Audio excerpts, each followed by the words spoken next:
Hello everyone, সবাইকে শুভ দিন। সবাই এই দিনটি সবার যেন খুব ভালো কাটে। তো আমি আজকে আমার হবি নিয়ে কথা বলবো। আমি সারাদিন নিজেকে কাজের মধ্যে ডুবিয়ে রাখতে খুব ভালোবাসি। বিভিন্ন ধরনের হাতের কাজ আমি করে থাকি বিভিন্ন কাজের ফাঁকে। আমাদের এখানে অনেকেই বলে থাকে যে তুমি এত সময় পাও, সারাদিন শুয়ে বসে থাকতে পারো, কিন্তু আমার শুয়ে বসে থাকতে একদমই ভালো লাগে না।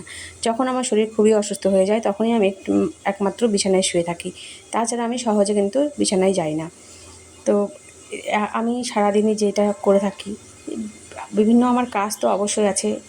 সম্পূর্ণ সংসারের কাজ যেহেতু একা হাতে করতে হয়, আমি কাজের কোনো লোক যেহেতু রাখি না বাড়িতে, তো সম্পূর্ণ হাতের কাজ আমি নিজে, সম্পূর্ণ বাড়ির কাজ আমি নিজে হাতেই করি। করার ফাঁকেও যখন আমি সময় পাই, অবশ্যই আমি হাতের কাজ করে থাকি। যেমন ধরো, অকেজো ওড়না দিয়ে পাপোশ তৈরি, কুরুশের কাজ, থালিপোষ তৈরি।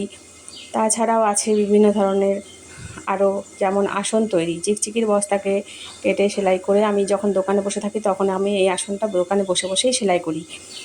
দেখতেই পাচ্ছ, চিকচিকির বস্তাকে কেটে নিয়ে আমি এই আসনটা সেলাই করছি। মানে এখনও পুরো হয়নি, অনেক বড় আছে, তাই জন্য এটা ধীরে ধীরে আমি করছি। তাছাড়াও আমি করে থাকি যেগুলো শাড়ি ছিঁড়ে যায়, আমরা আর পরি না, সেই সব শাড়ি পেতে আমি কাঁথা সেলাই করি। এইভাবে আমি আমার দিনটিকে পার করি।